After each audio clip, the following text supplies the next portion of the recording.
Le 7 septembre 2000, Henri Fontaine monte les marches grinçantes qui mènent au grenier de sa maison familiale de Lyon pour la dernière fois. Dans quelques semaines, la propriété sera vendue et avec elle, les fantômes de 22 années de recherches infructueuses. Sa fille Marguerite a disparu un soir de septembre 1978, quand elle n'avait que 17 ans. Depuis, Henri a consacré chaque instant de sa vie à la retrouver. Il a parcouru la France entière, collé des milliers d'affiches, contacté tous les services de police possibles.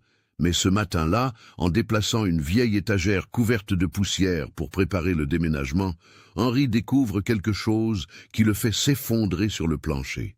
Derrière le meuble, dissimulé dans un compartiment qu'il n'avait jamais remarqué en 22 ans, se trouve un objet qui va révéler une vérité si bouleversante que toute la famille Fontaine devra reconsidérer chaque souvenir, chaque moment vécu depuis cette nuit fatidique de septembre. Comment est-il possible qu'après plus de 2 décennies de recherches acharnées, la réponse ait toujours été là, cachée sous leur propre toit? Avant de continuer avec cette histoire troublante, si vous appréciez les affaires mystérieuses réelles comme celle-ci, abonnez-vous à la chaîne et activez les notifications pour ne manquer aucun nouveau cas. Maintenant, découvrons comment tout a commencé. Lyon, septembre 1978. La France traverse une période de transformation sociale importante. La ville, deuxième agglomération du pays, vit au rythme de son industrie textile en déclin et de son essor dans le secteur tertiaire. Le quartier de la Croix-Rousse, ancien fief des Canutes, garde encore cette atmosphère particulière des pentes où se mêlent vieilles bâtisses ouvrières et petits commerces familiaux. C'est dans ce quartier que vivent les Fontaines depuis 3 générations. Henri, 42 ans, a repris la petite imprimerie familiale située rue des Tables Claudiennes. Un homme méticuleux, aux mains tachées d'encre, qui connaît chaque machine de son atelier comme si c'était un membre de sa famille. Son épouse Claire, 40 ans, enseigne à l'école primaire du quartier depuis 15 ans. Une femme douce mais ferme, respectée par ses collègues et adorée par ses élèves. Leur fille aînée, Marguerite, a 17 ans en cette rentrée de septembre. Grande, les cheveux châtains coupés au carré selon la mode de l'époque, elle possède ce mélange particulier de timidité et de détermination qui caractérise souvent les adolescentes. Élève sérieuse au lycée Édouard Herriot, elle se destine à des études de lettres. Marguerite passe ses après-midi plongée dans les romans de Zola et de Maupassant, rêvant de devenir professeur de français. Ses cahiers, toujours impeccablement tenus, témoignent de son caractère appliqué. Julien, son frère cadet de 14 ans, est son opposé. Garçon turbulent et passionné de football, il passe son temps au stade municipal avec ses camarades.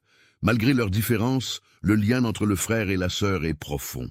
Marguerite aide Julien avec ses devoirs chaque soir, et celui-ci la défend farouchement contre les moqueries de ses camarades de classe qui trouvent sa sœur trop sérieuse. La famille occupe une maison de 3 étages typique de la Croix-Rousse, avec ses hauts plafonds et son escalier en colimaçon. Le rez-de-chaussée abrite un petit salon et la cuisine. Le premier étage compte 3 chambres, et le dernier niveau, sous les toits, sert de grenier où s'accumulent les souvenirs de plusieurs générations de Fontaines. Des meubles anciens, des cartons de documents, des vêtements d'époque, des jouets d'enfants oubliés.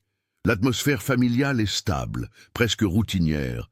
Henri rentre de l'imprimerie chaque soir à 19 heures précises. Claire prépare le dîner en écoutant les informations à la radio. Les enfants font leurs devoirs dans leurs chambres respectives. Le dimanche, la famille déjeune chez les parents de Claire à Villeurbanne. Une vie ordinaire, paisible, où les seuls drames sont les mauvaises notes occasionnelles de Julien ou les petites disputes conjugales sur les dépenses du ménage. Marguerite a une meilleure amie, Simone Lacroix, qu'elle connaît depuis l'école primaire. Les 2 jeunes filles sont inséparables. Elles partagent tout, leurs secrets, leurs rêves, leurs premiers émois amoureux.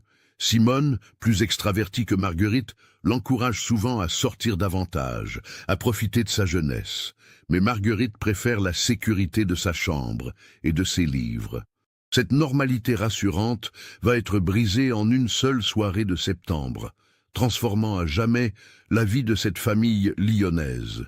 Personne, ce matin-là, ne pouvait imaginer que le quotidien qu'ils connaissaient touchait à sa fin, que leur certitude allait être pulvérisée et qu'une absence inexpliquée allait les hanter pendant plus de 2 décennies. Le samedi 16 septembre 1978 commence comme n'importe quel week-end pour la famille Fontaine. Le ciel lyonnais est gris, typique de ces débuts d'automne où la chaleur de l'été s'efface progressivement. Henri part tôt à l'imprimerie pour terminer une commande urgente. Claire profite de la matinée pour faire les courses au marché de la Croix-Rousse. Julien joue au football avec ses amis sur le terrain vague près de la montée de la Grande Côte. Marguerite se réveille vers 10 heures. Elle descend à la cuisine en robe de chambre, les cheveux en désordre, encore ensommeillée. Claire lui prépare un chocolat chaud et des tartines. La mère remarque que sa fille semble préoccupée, distante. Quand elle lui demande si tout va bien, Marguerite répond simplement qu'elle a mal dormi, qu'elle a fait des cauchemars, qu'elle ne parvient pas à se rappeler clairement. L'après-midi, Marguerite monte dans sa chambre. On l'entend mettre un disque de Françoise Hardy. Par la fenêtre entr'ouverte, la mélodie de « Comment te dire adieu » flotte dans l'escalier. Claire reprise des chaussettes dans le salon en écoutant les informations radiophoniques. À 16 heures, le téléphone sonne. Claire décroche. C'est Simone Lacroix qui demande à parler à Marguerite. La conversation dure environ 10 minutes. Claire n'entend que les réponses de sa fille. Des oui, des d'accord, quelques rires. Quand Marguerite redescend, elle annonce à sa mère que Simone l'a invitée à retrouver des amis au café près du lycée. Claire hésite un instant. Ce n'est pas dans les habitudes de Marguerite de sortir le soir, surtout sans prévenir longtemps à l'avance. Mais sa fille insiste, dit que ce sera juste quelques heures, qu'elle sera rentrée avant 22 heures. Claire finit par accepter, heureuse de voir Marguerite faire un effort pour être plus sociable.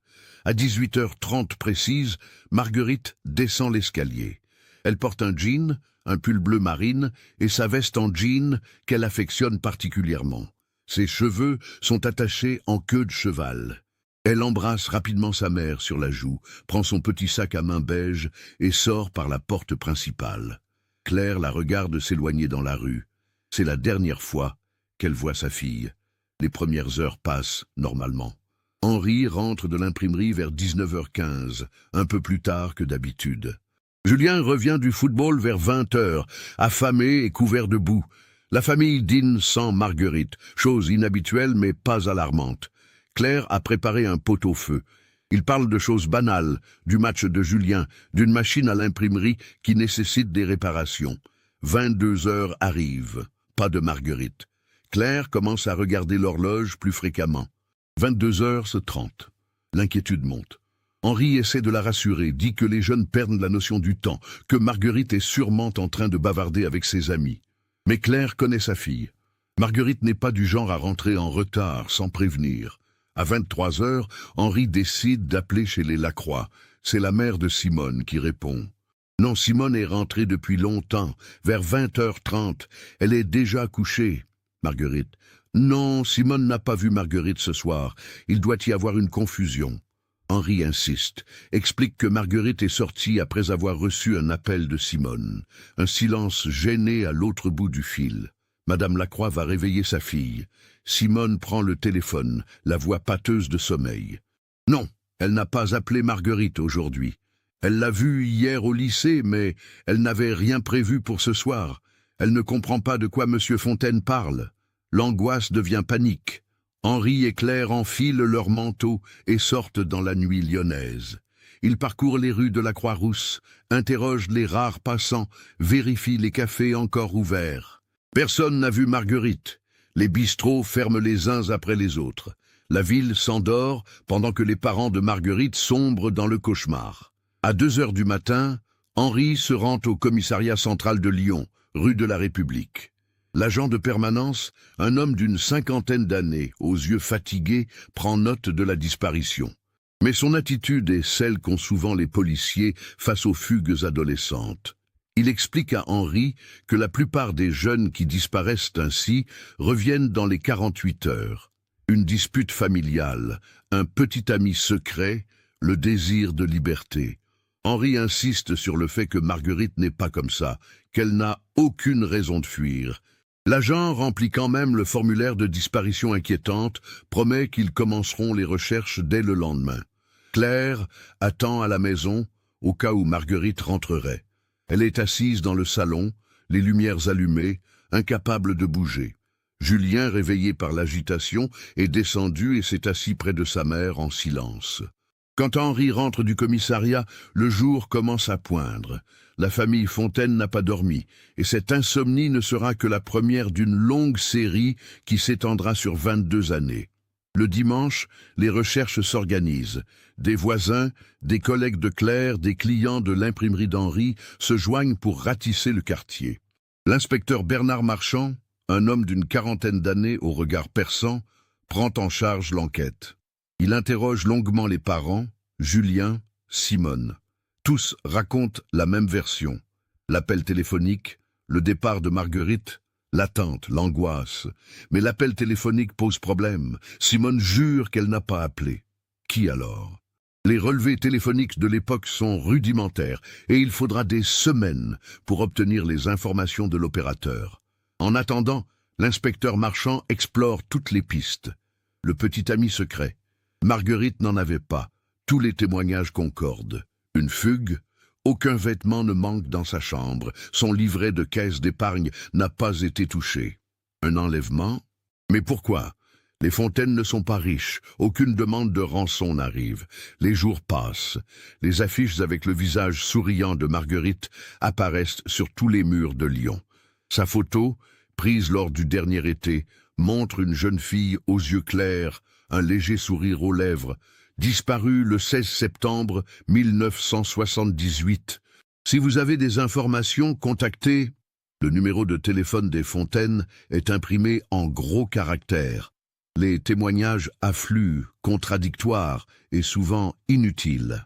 Quelqu'un a vu une jeune fille correspondant à la description près de la gare de Perrache. Un autre l'a aperçue montant dans une voiture noire. Un troisième affirme l'avoir croisée à Villeurbanne. Chaque piste est vérifiée méthodiquement par l'inspecteur Marchand et son équipe. Toutes mènent à des impasses. Un détail, cependant, intrigue l'inspecteur. Dans la chambre de Marguerite, sur son bureau, il y a un cahier ouvert. La dernière page écrite contient un poème que Marguerite était en train de recopier, un vers de Baudelaire. Là, tout n'est qu'ordre et beauté, luxe, calme et volupté. Le stylo est posé à côté, le capuchon dévissé, comme si elle avait été interrompue en pleine écriture. Mais c'était l'après-midi, avant le fameux appel téléphonique. Ce détail est noté dans le dossier mais ne mène nulle part pour le moment. Les premières semaines après la disparition de Marguerite sont un brouillard de douleur et d'incompréhension pour la famille Fontaine. Claire prend un congé de l'école. Elle est incapable d'enseigner, incapable de se concentrer sur quoi que ce soit d'autre que l'absence de sa fille. Elle passe ses journées assises près du téléphone, espérant l'appel qui annoncerait que Marguerite a été retrouvée. Chaque sonnerie la fait sursauter. Chaque fois, c'est une fausse alerte. Un journaliste, un curieux, parfois un fou qui prétend savoir quelque chose.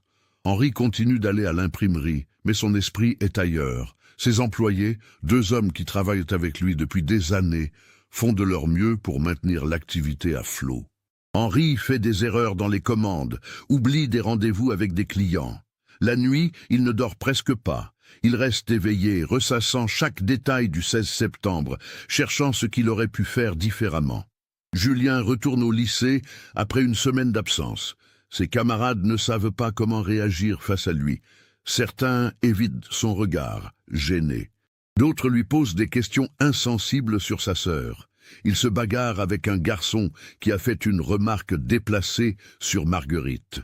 Le garçon de 14 ans qu'il était, insouciant et rieur, disparaît. À sa place émerge un adolescent renfermé, colérique, qui traîne sa peine comme un fardeau trop lourd pour ses épaules. L'inspecteur Marchand continue son enquête méthodiquement. Les relevés téléphoniques arrivent finalement en novembre. L'appel du 16 septembre provenait bien du domicile des Lacroix.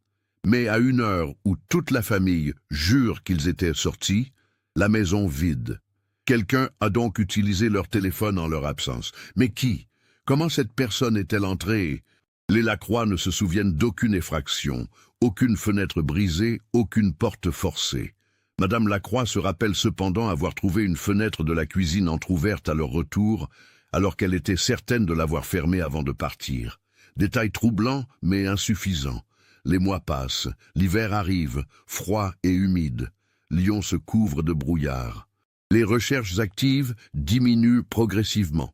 L'inspecteur Marchand garde le dossier ouvert, mais d'autres affaires réclament son attention.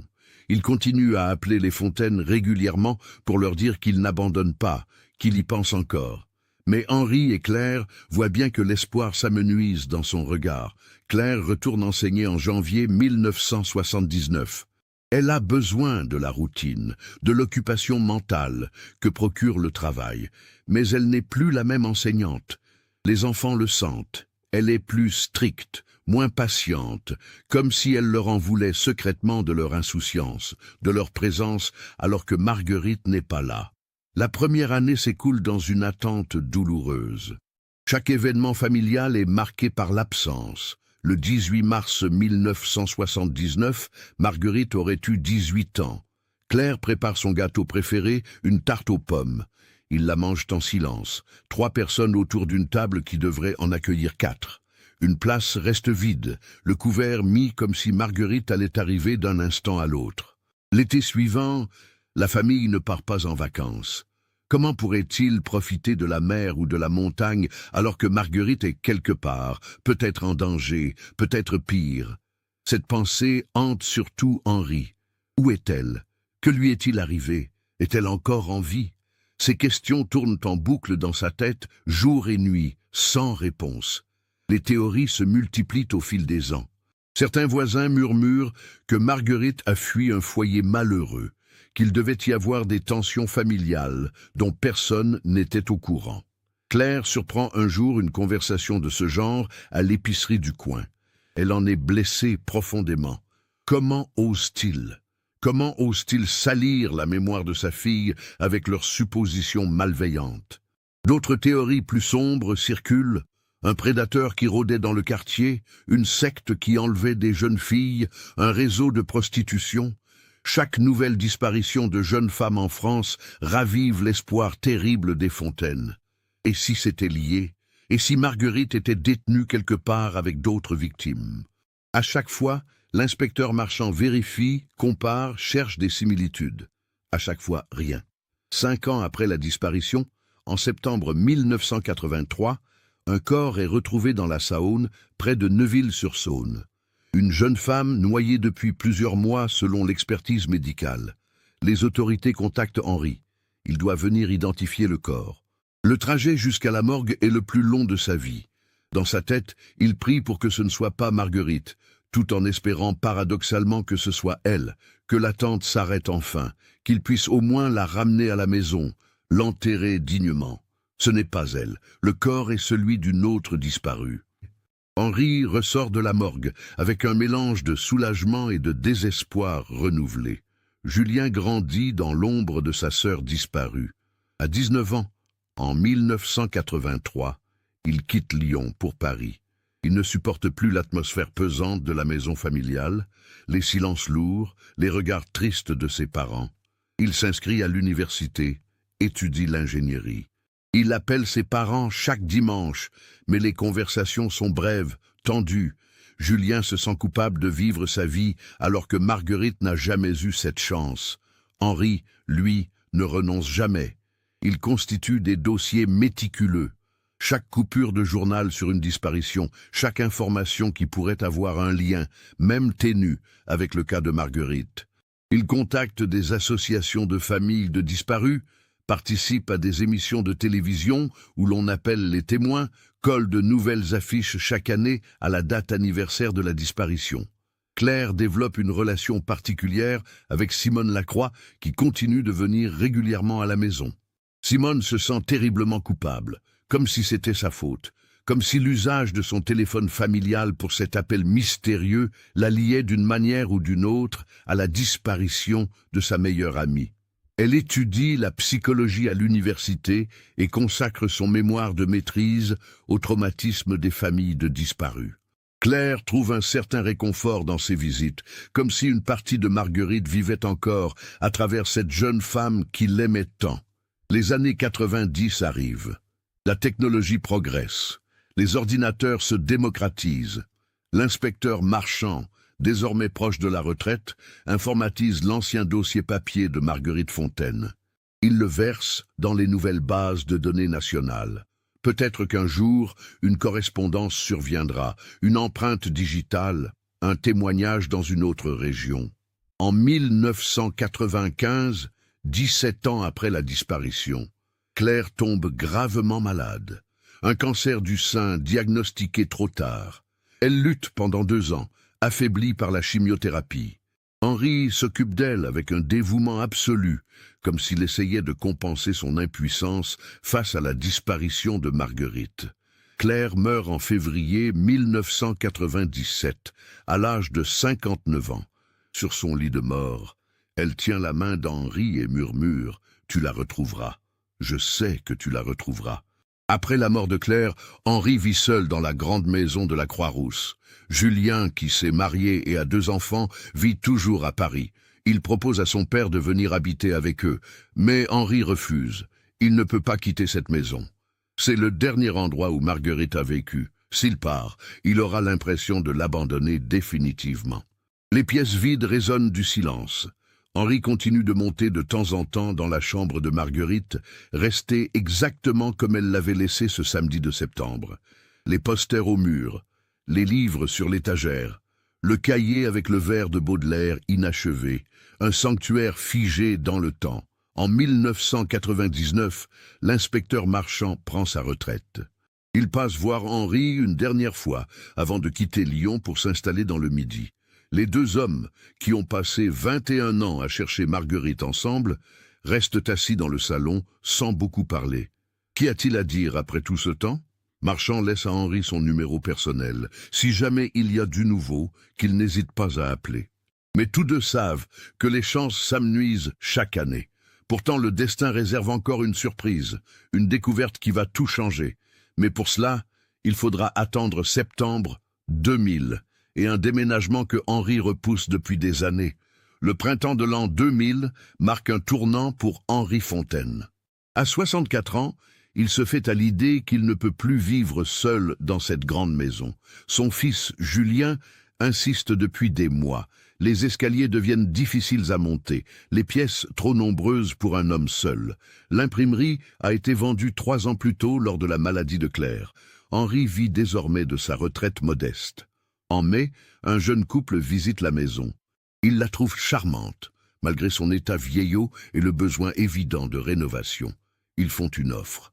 Henri hésite longuement. Accepter cette vente, c'est accepter de fermer définitivement un chapitre de sa vie. C'est admettre que Marguerite ne reviendra jamais. Mais les arguments pratiques finissent par l'emporter. Il signe la promesse de vente en juin. Le notaire fixe la date de l'acte définitif au 15 octobre 2000. Henri a donc 5 mois pour préparer le déménagement. Julien vient de Paris début juillet pour aider son père à trier les affaires. Les 2 hommes travaillent en silence, vidant les placards, emballant les souvenirs. Julien a maintenant 36 ans. Il ressemble de plus en plus à son père, la même mâchoire carrée, les mêmes rides de soucis au coin des yeux. Ses propres enfants, un garçon et une fille de 8 et 6 ans, courent dans les pièces vides, ignorant le poids d'histoire que contiennent ces murs. Fin août, la plupart des pièces sont vidées. Reste la chambre de Marguerite, que Henri n'a pas encore osé toucher, et le grenier. Ce grenier immense, qui court sur toute la longueur de la maison, rempli de 3 générations d'objets accumulés. Des malles contenant les vêtements de ses grands-parents, des cartons de dossiers de l'imprimerie, des jouets d'enfants, des meubles brisés qu'on pensait un jour réparer. Le 7 septembre 2000, exactement 22 ans jour pour jour après la disparition de Marguerite, Henri décide de s'attaquer au grenier. Il est seul dans la maison. Julien est reparti à Paris la veille. Il reviendra pour l'acte de vente en octobre. La météo est clémente, un de ces derniers beaux jours avant l'automne. Henri monte lentement les marches qui mènent au grenier. La porte grince sur ses gonds rouillés. L'odeur de poussière et de bois ancien le saisit. Une seule lucarne éclaire faiblement l'espace encombré. Des ombres dansent sur les piles de carton. Henri allume l'ampoule nue qui pend du plafond. La lumière jaunâtre révèle le chaos organisé de décennies de vie. Il commence par les objets les plus évidents, des valises vides, bonnes pour la déchetterie. Des cadres sans tableau, des lampes cassées. Chaque objet qu'il soulève aussi un nuage de poussière et parfois un souvenir.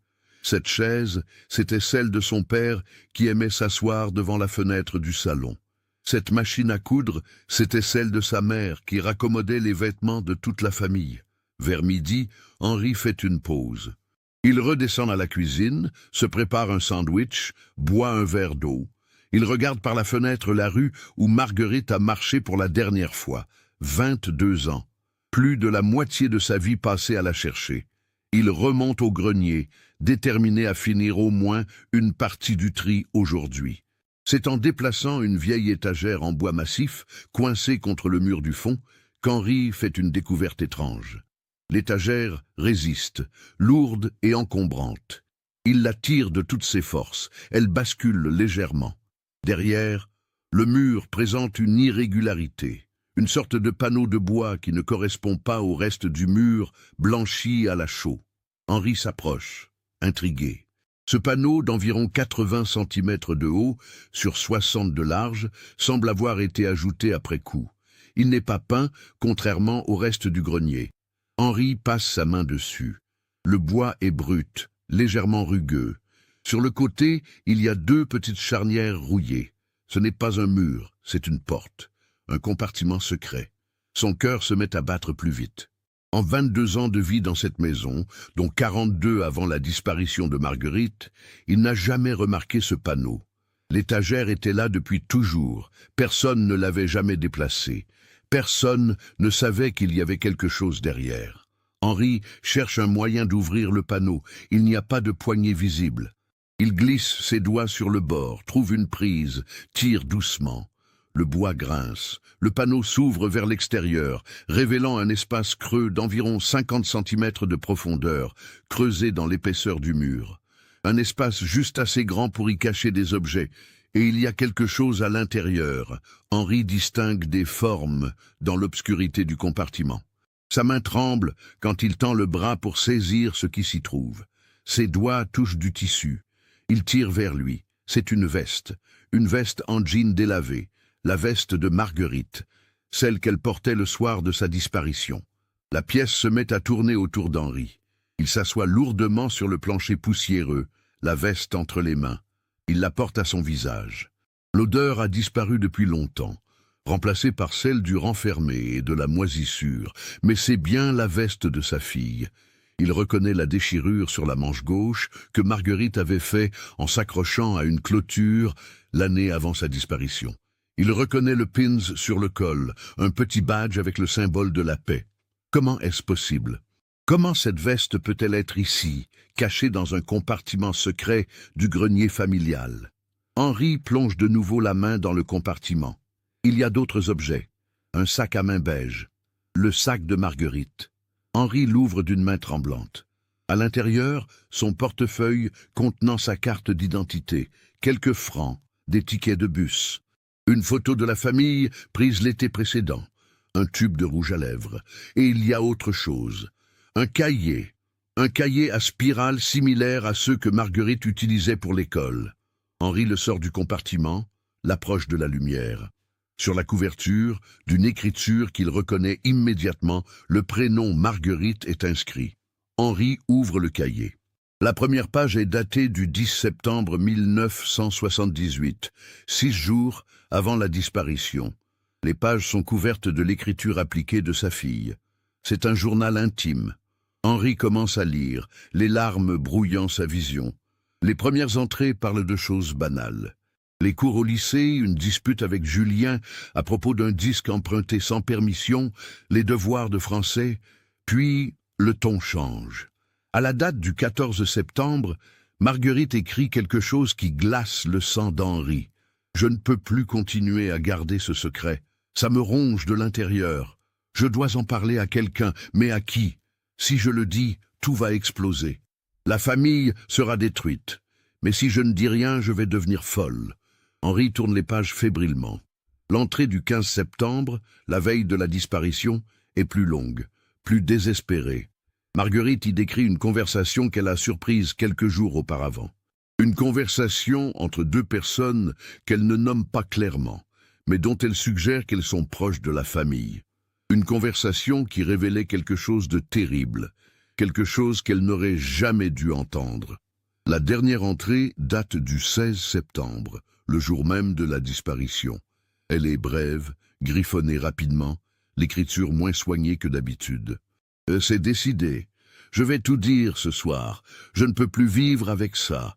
Simone m'a conseillé de réfléchir encore, mais c'est tout réfléchi. Après le dîner, je parlerai à papa. Il saura quoi faire. J'ai tellement peur de sa réaction, mais je n'ai plus le choix. Henri reste figé, le cahier sur les genoux.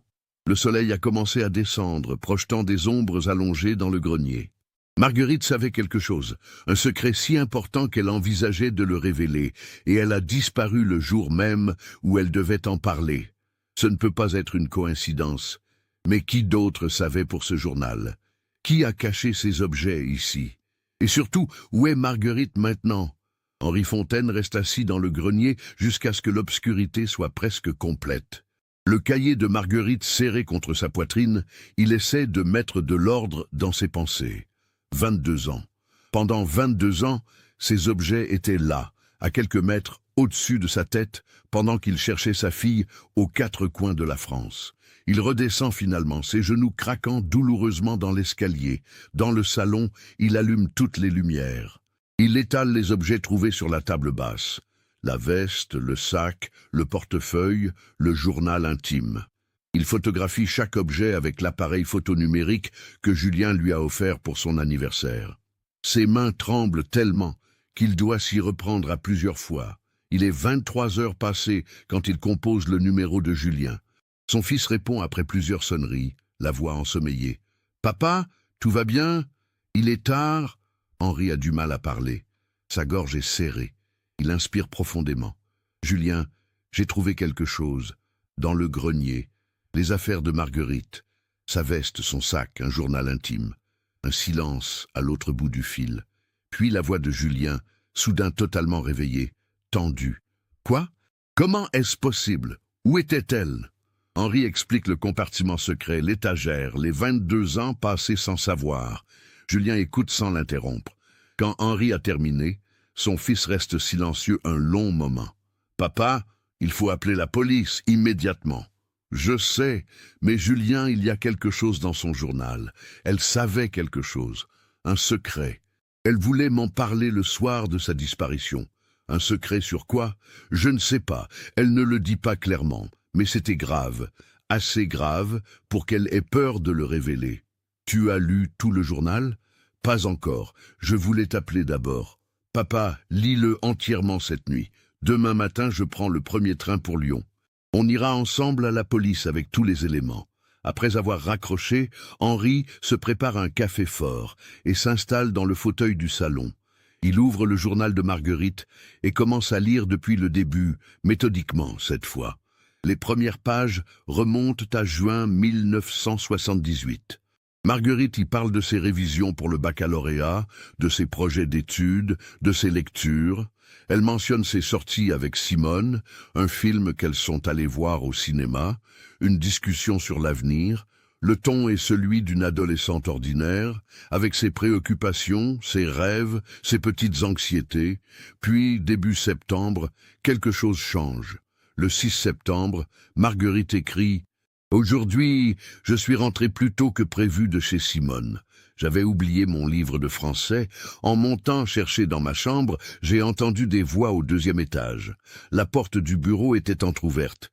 Je n'aurais pas dû écouter, mais j'ai reconnu la voix et je me suis demandé ce qu'il faisait là. Ce que j'ai entendu m'a glacé le sang. Je ne peux pas l'écrire, c'est trop terrible. J'ai peur. Qu'est-ce que je dois faire ?» Henri se redresse dans son fauteuil. Le bureau du 2e étage, c'était son bureau. L'endroit où il gérait les papiers de l'imprimerie, où il recevait parfois des fournisseurs ou des clients. Quelqu'un était là avec lui, un jour de septembre. Henri fouille dans sa mémoire, il y a 22 ans. Les souvenirs sont flous. Il recevait tellement de monde à l'époque. Il continue de lire. Le 8 septembre. Je n'arrive pas à dormir. Chaque fois que je ferme les yeux, je revois la scène. J'entends les mots. Comment est-ce possible? Pourquoi? Je ne comprends pas. Simone me dit que j'ai peut-être mal compris, mal entendu, mais je sais ce que j'ai entendu. Je ne peux pas me tromper sur quelque chose d'aussi grave. Le 10 septembre. J'ai observé aujourd'hui, pendant le déjeuner, personne ne remarque rien. Il continue comme si tout était normal. Comment peut-on vivre normalement après avoir fait quelque chose comme ça? J'ai essayé de croiser son regard, mais il m'évite. Il sait que je sais. Henri sent la sueur perler sur son front. Marguerite parle d'un homme. Qui? Pas Henri lui-même, puisque Marguerite projetait de lui parler. Quelqu'un d'autre. Quelqu'un qui venait à la maison. Quelqu'un de la famille. Un ami proche. Le 12 septembre. Papa a remarqué que j'étais préoccupé ce soir. Il m'a demandé si tout allait bien au lycée. J'ai failli tout lui dire à ce moment-là. Mais maman et Julien étaient là aussi. Je ne peux pas parler de ça devant tout le monde. Il faut que je sois seul avec papa, bientôt, très bientôt. Le 15 septembre. Dernière nuit avant de tout révéler. J'ai prié pour avoir le courage. Demain soir, après le dîner, je demanderai à papa si on peut parler seul. Je lui montrerai ce cahier. Je lui expliquerai ce que j'ai découvert. C'est lui qui décidera quoi faire ensuite. Je ne peux plus porter ce poids toute seule. Simone pense que je devrais attendre encore, réfléchir plus longtemps. Mais qu'y a-t-il à réfléchir? Un crime a été commis. Les mensonges ont assez duré. Henri sent ses mains se glacer. Un crime. Marguerite avait découvert un crime. Quel crime? Commis par qui? Il tourne la page vers la dernière entrée, celle du 16 septembre. Les mots dansent devant ses yeux. 15h30, je viens de parler à Simone au téléphone. Elle est inquiète pour moi. Elle me supplie d'attendre, de ne rien dire ce soir. Mais c'est décidé. Après le dîner, je parlerai. Peut-être que je me trompe sur l'ampleur de la chose. Peut-être qu'il y a une explication. Mais je dois savoir la vérité. 18h. Le téléphone a sonné il y a 10 minutes. C'était une voix que je ne reconnaissais pas. Une femme. Elle a dit qu'elle appelait de la part de Simone, que mes amis m'attendaient au café. Je lui ai dit que Simone ne m'avait pas parlé de ça cet après-midi. Elle a insisté, a dit que c'était une surprise. J'ai accepté d'y aller. Peut-être que ça me fera du bien de sortir un peu avant la grande conversation avec papa. Quand je rentrerai, Le texte s'arrête là, au milieu d'une phrase, comme si Marguerite avait été interrompue. Henri fixe la page, le cœur battant. Le téléphone. L'appel mystérieux. Ce n'était pas Simone, c'était quelqu'un qui se faisait passer pour elle. Quelqu'un qui a attiré Marguerite hors de la maison. Quelqu'un qui savait qu'elle s'apprêtait à révéler un secret. Henri se lève brusquement, fait les 100 pas dans le salon. Son cerveau travaille à toute vitesse. Qui savait que Marguerite avait découvert quelque chose? Elle n'en avait parlé qu'à Simone, selon le journal. Simone.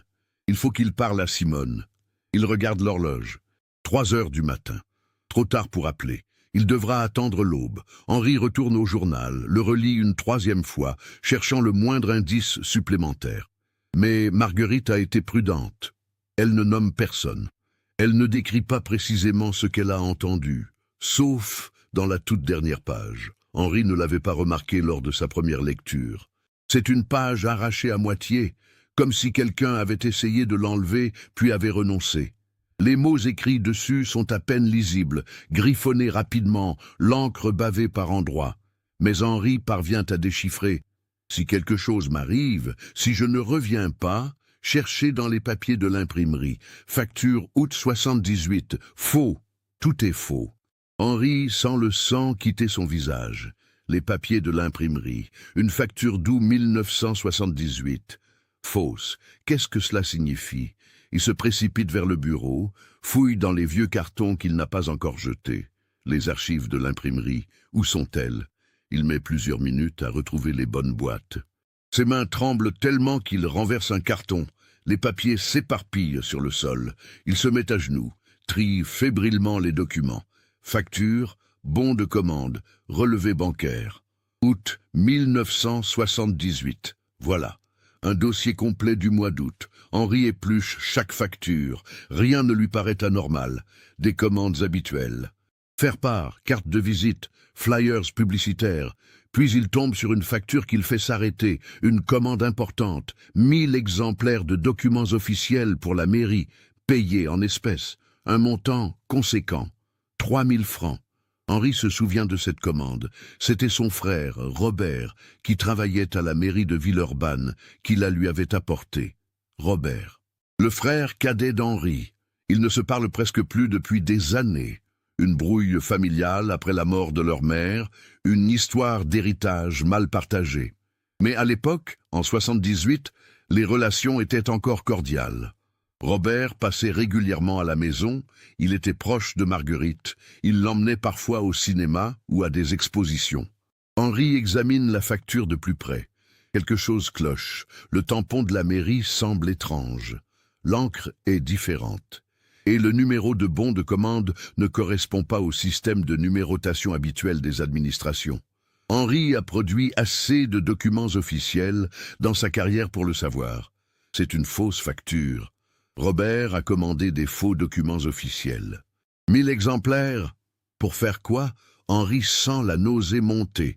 Des faux papiers. C'est illégal. C'est grave. C'est pour ça que Marguerite voulait lui parler. Elle avait découvert que son oncle utilisait l'imprimerie familiale pour produire des documents frauduleux. Mais est-ce suffisant pour faire disparaître quelqu'un, pour maintenir un silence pendant 22 ans? Henri réfléchit. Si Robert a paniqué, s'il a pensé que Marguerite allait le dénoncer, que cela détruirait sa carrière à la mairie, sa réputation. Les gens font des choses terribles quand ils ont peur, des choses impensables. Le jour commence à poindre quand Henri termine sa nuit d'insomnie. À 7 heures précises, il appelle Simone Lacroix. Elle répond rapidement. À 39 ans, Simone est devenue psychologue. Elle a épousé un professeur d'université. Elle a 2 enfants. Mais sa voix reste marquée par la culpabilité quand elle parle de Marguerite. Simone, j'ai trouvé le journal intime de Marguerite. Elle y parle d'un secret qu'elle voulait me révéler le soir de sa disparition. Elle dit qu'elle t'en avait parlé. Qu'est-ce qu'elle t'avait dit exactement? Un long silence au téléphone. Henri entend la respiration de Simone, saccadée, anxieuse. Monsieur Fontaine, je ne sais pas. Marguerite m'avait dit qu'elle avait entendu quelque chose, mais elle n'a jamais voulu me dire quoi. Elle disait que c'était trop dangereux, que moins j'en savais, mieux c'était. J'ai essayé de la faire parler, mais elle refusait. Elle répétait juste qu'elle devait en parler à vous, que vous sauriez quoi faire. Elle n'a jamais mentionné mon frère Robert? Robert? Non, je ne crois pas. Pourquoi? Henri lui explique la facture, les faux documents. Simone écoute sans l'interrompre. Mon Dieu, murmure-t-elle finalement. Vous pensez que c'est pour ça qu'elle a disparu? Je ne sais pas, mais je vais le découvrir. À 9 heures, Julien arrive de Paris. Il a pris le TGV du matin, il n'a presque pas dormi. Père et fils se retrouvent dans le salon, entourés des preuves disposées sur la table. Julien lit le journal de sa sœur, les larmes coulant silencieusement sur ses joues.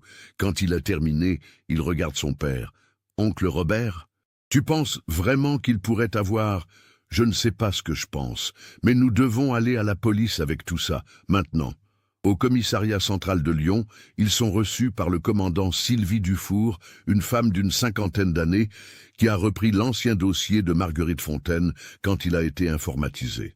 Elle écoute Henri lui raconter sa découverte, examine les objets, lit des extraits du journal. Son visage reste professionnel, mais Henri voit bien l'excitation dans ses yeux. Après 22 ans, une piste concrète. Monsieur Fontaine, nous allons rouvrir officiellement l'enquête. Ces éléments sont cruciaux. Je vais faire analyser ces objets par notre laboratoire. S'il y a des traces ADN, des empreintes, nous les trouverons. Et je vais convoquer votre frère pour l'interroger. Vous pensez qu'il est impliqué? Le commandant Dufour choisit ses mots avec précaution. Je pense qu'il a des questions à répondre. La facture que vous avez trouvée indique clairement une activité illégale. Si votre fille l'a découvert et s'apprêtait à le dénoncer, cela lui donne un mobile. Mais nous devons rester prudents. Il peut y avoir d'autres explications. Les jours suivants sont un tourbillon d'activités. Le laboratoire confirme que les objets trouvés dans le grenier appartiennent bien à Marguerite. L'ADN sur la veste correspond à celui qu'ils ont dans leur base de données. Mais aucune autre empreinte n'est retrouvée sur le compartiment secret ou sur les objets. Celui qui les a cachés là a été prudent. Robert Fontaine est convoqué. Henri n'est pas autorisé à assister à l'interrogatoire, mais le commandant Dufour le tient informé. Robert nie farouchement toute implication dans la disparition de Marguerite. Oui, il admet avoir commandé des faux documents à l'imprimerie en 78. C'était pour un ami qui avait des problèmes administratifs. Il voulait l'aider, une stupidité de jeunesse. Mais il jure n'avoir jamais fait de mal à sa nièce, qu'il aimait comme sa propre fille. Il a été très convaincant, dit le commandant Dufour à Henri. Soit il dit la vérité, soit c'est un excellent menteur. Nous n'avons pour l'instant aucune preuve matérielle le liant à la disparition. La facture prouve l'activité illégale, pas le crime. Et le compartiment secret dans mon grenier? Qui d'autre que quelqu'un de la famille aurait pu le créer? Qui d'autre aurait eu accès à la maison pour y cacher les affaires de Marguerite? Votre frère affirme ne jamais être monté dans votre grenier. Il dit qu'il ne connaissait même pas l'existence de ce compartiment. Henri sent la frustration monter. Ils sont si proches de la vérité, mais elle leur échappe encore. Il y a un élément manquant, une pièce du puzzle qu'ils ne voient pas. C'est Julien qui a l'idée. Un soir, alors qu'ils dînent ensemble dans un silence morose, il pose soudain sa fourchette. « Papa, le compartiment dans le grenier. Tu as dit qu'il était caché derrière une étagère qui n'avait jamais été déplacée? C'est ça. Mais pour créer ce compartiment, il a fallu découper le mur, installer les charnières, poser le panneau. C'est un travail de menuiserie. Qui aurait pu faire ça sans qu'on le remarque? » Henri réfléchit. La maison a été rénovée plusieurs fois au fil des ans. Mais le grenier, jamais. Sauf... Il se redresse brusquement. L'été 78. On a fait réparer le toit. Il y avait eu des infiltrations d'eau pendant l'hiver. Des artisans sont venus, ils ont passé presque 3 semaines à travailler. Julien se lève d'un bond. Tu te souviens du nom de l'entreprise? Attendez, Henri fouille dans sa mémoire. Le Moine. L'entreprise Le Moine. Des couvreurs de Villeurbanne. C'est Robert qui me les avait recommandés. Les deux hommes se regardent. Robert. Encore Robert. Ce n'est pas une coïncidence. Le lendemain matin, ils apportent cette information au commandant Dufour. L'enquête prend un nouveau tour. L'entreprise Le Moine a fermé ses portes en 1990. Le propriétaire, Georges Le Moine, est décédé 5 ans plus tard. Mais le commandant Dufour et son équipe retrouvent la trace de 2 anciens employés. L'un vit maintenant dans le sud, près de Toulon. L'autre, Marcel Girard, habite toujours la région lyonnaise. Il a 68 ans, il est à la retraite. Marcel Girard est convoqué au commissariat le 18 septembre 2000. Henri et Julien attendent dans une salle attenante, derrière une glace sans teint. Ils observent l'homme qui entre dans la salle d'interrogatoire. Petit, voûté, les cheveux gris clairsemés, Marcel Girard ne ressemble pas à un criminel. Il semble juste fatigué, âgé avant l'heure. Le commandant Dufour commence l'interrogatoire calmement. Elle explique pourquoi Marcel est là. La disparition de Marguerite Fontaine en 1978. Les travaux effectués chez les Fontaines cet été-là. Le compartiment secret dans le grenier. Marcel Girard reste silencieux un long moment. Ses mains tremblent légèrement sur la table. Puis d'une voix rauque, presque inaudible, il parle. « Je savais que ce jour viendrait. 22 ans. 22 ans que je vis avec ça. » Henri sent son cœur s'emballer. Julien pose une main sur l'épaule de son père. Derrière la glace, ils retiennent leur souffle. Marcel Girard raconte. En été 1978, l'entreprise Le Moine travaillait effectivement chez les Fontaines. Lui et 2 collègues réparèrent le toit. Un jour, Robert Fontaine, le frère d'Henri, l'a pris à part. Il lui a proposé un travail supplémentaire, bien payé, mais qui devait rester absolument secret. Créer un compartiment caché dans le grenier, derrière une étagère. Marcel a accepté. Il avait besoin d'argent. Sa femme était enceinte de leur 3e enfant. Il a construit le compartiment pendant que les Fontaines étaient absents, en vacances pour le mois d'août. Robert venait vérifier le travail, donnait des instructions précises. Il voulait que ce soit indétectable. Marcel a fait du bon travail. Quand les Fontaine sont rentrés, personne n'a rien remarqué. Mais je ne savais pas à quoi ça servirait, insiste Marcel. Monsieur Robert m'a dit que c'était pour cacher des documents professionnels confidentiels. Je l'ai cru. Je ne me suis douté de rien. Et ensuite, demande le commandant Dufour.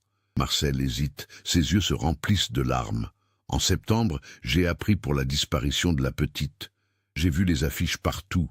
J'ai lu les journaux. Et j'ai compris. J'ai compris que j'avais aidé à créer une cachette, mais je ne savais pas quoi faire. Si je parlais, j'avouais que j'avais construit ce compartiment. J'étais complice. J'avais peur d'aller en prison, de perdre mon travail, ma famille.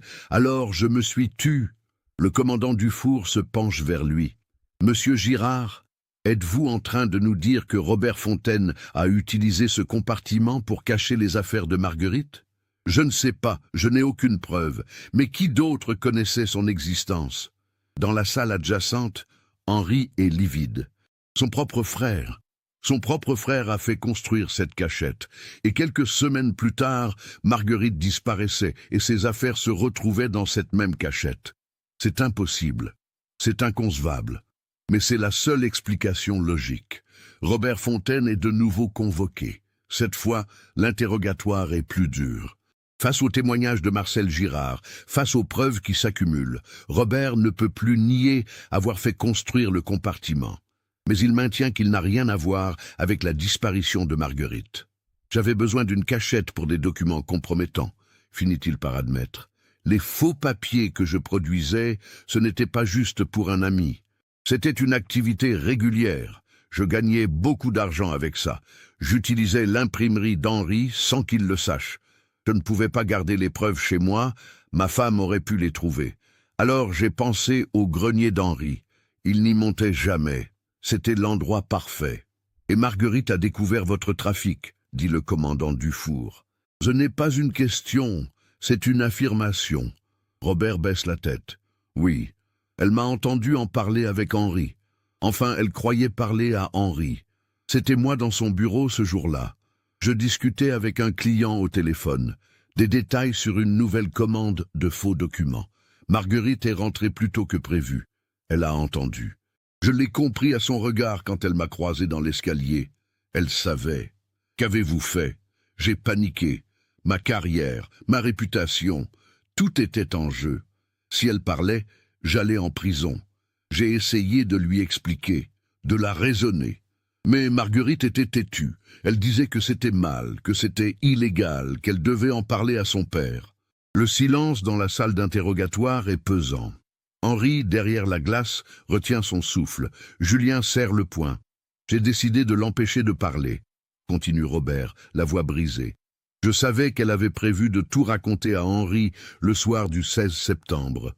J'ai lu son journal quelques jours avant. Je l'ai trouvé dans sa chambre pendant qu'elle était au lycée. J'allais régulièrement dans la maison quand la famille était absente pour accéder au compartiment du grenier, pour y déposer ou récupérer des documents. C'était facile. J'avais fait faire un double des clés. Vous avez lu son journal. Vous saviez qu'elle allait parler. Alors qu'avez-vous fait? Robert lève enfin les yeux. Ils sont rouges, gonflés par les larmes. J'ai appelé chez Henri depuis la maison des Lacroix. Ils étaient sortis, j'ai profité de leur absence. Je connaissais la famille, je savais leurs habitudes. J'ai imité une voix féminine au téléphone. J'ai dit à Marguerite que ses amis l'attendaient. Je voulais juste la faire sortir de la maison, l'empêcher de parler à Henri ce soir-là. Je pensais gagner du temps, trouver une solution. Mais ce n'est pas ce qui s'est passé. Non! Robert pleure maintenant ouvertement. Quand Marguerite est sortie, je l'attendais dans ma voiture, quelques rues plus loin. Je l'ai suivie. Puis je me suis arrêté à sa hauteur. J'ai baissé la vitre. Je lui ai dit de monter, que j'avais à lui parler. Elle a hésité. Mais j'étais son oncle. Elle me faisait confiance. Elle est montée. Henri sent les larmes couler sur son propre visage. À côté de lui, Julien tremble de colère et de chagrin. Nous avons roulé. Je lui ai expliqué la situation. Je l'ai supplié de ne rien dire. J'ai promis d'arrêter mon trafic, de tout arrêter si elle gardait le secret. Mais Marguerite refusait. Elle disait que ce n'était pas juste, que ce n'était pas bien. Elle voulait que je me dénonce. Elle était si jeune, si idéaliste. Elle ne comprenait pas ce que cela signifierait pour moi, pour ma famille. Où l'avez-vous emmenée? Dans un entrepôt abandonné près du port Édouard Herriot, un bâtiment désaffecté où personne ne venait jamais. Je voulais juste la garder là quelques jours, le temps de réfléchir, de trouver une solution. Je lui apportais à manger, de l'eau. Je lui disais que bientôt elle pourrait rentrer, que nous trouverions un arrangement. Le commandant Dufour fronce les sourcils. Vous l'avez séquestrée? Oui, pendant 3 jours. Mais Marguerite était de plus en plus désespérée. Elle pleurait, elle me suppliait de la laisser partir. Le 3e soir, le 19 septembre, j'ai apporté son dîner comme d'habitude. Elle était allongée sur le matelas que je lui avais fourni. Elle ne bougeait pas. Je me suis approché. Elle ne respirait plus. Un cri étouffé résonne dans la salle adjacente. C'est Henri. Julien le retient, l'empêche de se précipiter dans la salle d'interrogatoire. Robert continue, la voix mécanique, comme s'il récitait quelque chose qu'il a répété 1000 fois dans sa tête pendant 22 ans. Je pense que c'était son cœur. Elle avait un souffle au cœur depuis l'enfance, je m'en souvenais. Le stress, la peur, l'enfermement, c'était trop pour elle. Je n'ai pas voulu la tuer. Je le jure. Je voulais juste l'empêcher de parler, gagner du temps. Mais elle est morte, et tout est devenu irréel. Qu'avez-vous fait du corps? J'ai paniqué. J'ai attendu la nuit. Puis j'ai emmené Marguerite loin de Lyon, à la campagne, dans un endroit isolé que je connaissais, près de Bourg-en-Bresse. Un bois épais où personne ne va jamais. J'ai creusé, j'ai enterré. Et puis, je suis rentré chez moi, j'ai pris une douche. J'ai brûlé mes vêtements dans la cheminée. Le lendemain, j'ai fait comme si de rien n'était. Et les affaires de Marguerite? Je les ai gardées dans ma voiture quelques jours. Puis, quand les recherches ont commencé à s'intensifier, j'ai eu peur qu'on les trouve chez moi ou dans ma voiture. Alors, j'ai attendu un moment où Henri et Claire étaient sortis. J'ai utilisé mes clés, je suis monté au grenier et j'ai caché les affaires dans le compartiment que j'avais fait construire. Je me disais que personne ne les trouverait jamais là, et pendant 22 ans, personne ne les a trouvées. Jusqu'à aujourd'hui. Le commandant Dufour se lève. Elle est pâle, secouée par cette confession. Même après des années dans la police, certaines histoires la touchent plus que d'autres. Celle-ci est particulièrement cruelle. Un oncle qui cause la mort de sa nièce par peur, par lâcheté, par orgueil. Monsieur Fontaine, pouvez-vous nous montrer l'endroit où vous avez enterré Marguerite? Robert hoche la tête lentement. Oui, je peux vous montrer. Après toutes ces années, je peux enfin vous montrer. Les jours suivants se déroulent dans une sorte de brouillard irréel pour Henri et Julien. Robert Fontaine guide la police jusqu'à un bois près du village de Vonas, à environ 60 km au nord de Lyon. L'endroit est isolé, caché par une végétation dense. Une équipe de spécialistes commence les fouilles. Il leur faut 2 jours pour retrouver les restes. Le 23 septembre 2000, les analyses ADN confirment ce que tout le monde savait déjà. Les ossements retrouvés sont ceux de Marguerite Fontaine. Après 22 ans, elle rentre enfin à la maison, ou du moins, ce qu'il reste d'elle. Les funérailles ont lieu le 30 septembre, par un samedi pluvieux typique de l'automne lyonnais. L'église est bondée. Des centaines de personnes sont venues rendre un dernier hommage à Marguerite. Des anciens camarades de classe, maintenant dans la quarantaine, les larmes aux yeux. Simone Lacroix, effondrée, incapable de retenir ses sanglots. L'inspecteur Marchand, venu spécialement du Midi, le visage grave. Et Henri, debout près du cercueil blanc, la main de Julien dans la sienne. Le prêtre parle de pardon, de paix, d'âme, qui retrouvent le repos. Mais Henri entend à peine. Il regarde le cercueil et se demande comment il va vivre avec cette vérité, son propre frère, l'homme avec qui il a grandi, joué, partagé les joies et les peines de l'enfance. Cet homme a causé la mort de sa fille. Cet homme a laissé sa famille souffrir pendant 22 ans, les a laissés chercher désespérément, espérer follement, alors qu'il savait depuis le début. Robert Fontaine a été arrêté et inculpé de séquestration, ayant entraîné la mort sans intention de la donner, dissimulation de cadavre, et production de faux documents. Ses avocats plaident l'absence d'intention homicide, arguant que Marguerite est morte de cause naturelle aggravée par le stress, mais la justice est implacable. En mars 2001, après un procès médiatisé qui déchire la famille Fontaine et choque l'opinion publique lyonnaise, Robert est condamné à 20 ans de réclusion criminelle. Henri assiste à chaque jour du procès. Il écoute son frère raconter encore et encore cette nuit de septembre 78. Il entend les experts médicaux expliquer comment Marguerite, avec son souffle au cœur congénital jamais traité, n'a pas supporté le stress extrême de la séquestration. Il voit les photos de l'entrepôt où sa fille a passé ses 3 derniers jours terrifiée et seule. Et il ne sait pas ce qui est pire. La mort de Marguerite ou la découverte que quelqu'un qu'il aimait et en qui il avait confiance était capable d'une telle cruauté. Les mois passent. Henri emménage finalement dans un appartement plus petit, près du Rhône. Il ne pouvait plus vivre dans la maison de la Croix-Rousse. Trop de souvenirs, trop de douleurs. Julien l'aide à s'installer, passe plus de temps avec lui, essaie de reconstruire ce qui peut l'être d'une famille détruite. La tombe de Marguerite, au cimetière de la Guillotière, devient un lieu de paix pour Henri.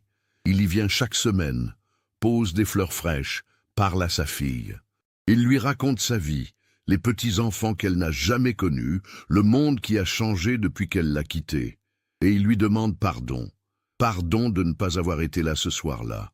Pardon de ne pas avoir su protéger son désir de faire ce qui était juste. Pardon d'avoir mis 22 ans à la retrouver. Simone Lacroix écrit un livre sur l'affaire, avec la permission d'Henri et Julien. Un témoignage psychologique sur l'impact des disparitions sur les familles, sur la culpabilité du survivant, sur le poids des secrets. Les bénéfices de la vente sont versés à une association d'aide aux familles de disparus. Marguerite, d'une certaine façon, aide encore les autres même après sa mort. Julien, lui, se rapproche de ses propres enfants. La disparition et la découverte de la vérité sur le sort de Marguerite lui ont appris la fragilité de la vie, l'importance de chaque instant passé avec ceux qu'on aime. Il leur parle de leur tante qu'ils n'ont jamais connue, de la jeune fille brillante et idéaliste qui a choisi de faire ce qui était juste, même au prix de sa vie. En septembre 2002, 4 ans après la découverte dans le grenier, Henri retourne au bois près de Vonas, à l'endroit exact où Marguerite reposait pendant 22 ans. La municipalité locale, touchée par l'histoire, a autorisé la plantation d'un arbre à cet endroit. Un cerisier, l'arbre préféré de Marguerite quand elle était petite. Henri le regarde, déjà haut de plusieurs mètres, ses branches se déployant vers le ciel. Il pose sa main sur l'écorce lisse et ferme les yeux. Il pense à Marguerite, à son courage, à son désir de vérité et de justice. Il pense à Claire, qui n'a jamais su ce qui était arrivé à leur fille, morte en emportant cette douleur sans réponse. Il pense à Robert, vieillissant en prison, portant le poids de ses actes, et il pense à lui-même, à ses 22 années de recherche qui ont défini sa vie entière. La vérité, finalement découverte, ne lui apporte pas la paix qu'il espérait. Elle apporte une forme de clôture, certes, mais aussi une douleur nouvelle, plus profonde. Savoir est à la fois une bénédiction et une malédiction. Henri aurait-il préféré ne jamais trouver ce compartiment dans le grenier, ne jamais découvrir le rôle de son frère, continuer à vivre dans l'ignorance, avec l'espoir ténu que peut-être, quelque part, Marguerite était encore vivante? Il ne le sait pas. Il ne le saura jamais. Ce qu'il sait, c'est que Marguerite a été retrouvée, qu'elle a été enterrée dignement, que justice a été rendue, d'une certaine manière, et que son histoire, aussi tragique soit-elle, rappelle une vérité essentielle. Les secrets les plus sombres finissent toujours par émerger, d'une façon ou d'une autre. Le temps ne les efface pas. Il les cache simplement dans des compartiments secrets de nos vies, jusqu'à ce qu'un jour, quelqu'un déplace l'étagère qui les dissimule. Henri ouvre les yeux. Le soleil d'automne filtre à travers les feuilles du cerisier, projetant des ombres dansantes sur le sol. Il murmure un dernier au revoir à sa fille, tourne les talons et s'éloigne lentement sur le chemin de terre. Derrière lui, le cerisier continue de grandir, témoin silencieux d'une tragédie que personne n'oubliera jamais. Cette affaire nous montre comment les secrets de famille, même ceux que l'on pense enterrés à jamais, finissent toujours par refaire surface. La détermination d'Henri Fontaine à ne jamais abandonner pendant 22 années a permis à sa fille de recevoir enfin la sépulture qu'elle méritait et à la vérité d'éclater au grand jour. Mais elle révèle aussi jusqu'où peut aller la peur quand elle s'empare d'un être humain et comment une série de mauvais choix peut détruire des vies entières. Qu'en pensez-vous? Avez-vous remarqué les indices disséminés tout au long de cette histoire? Partagez vos réflexions dans les commentaires.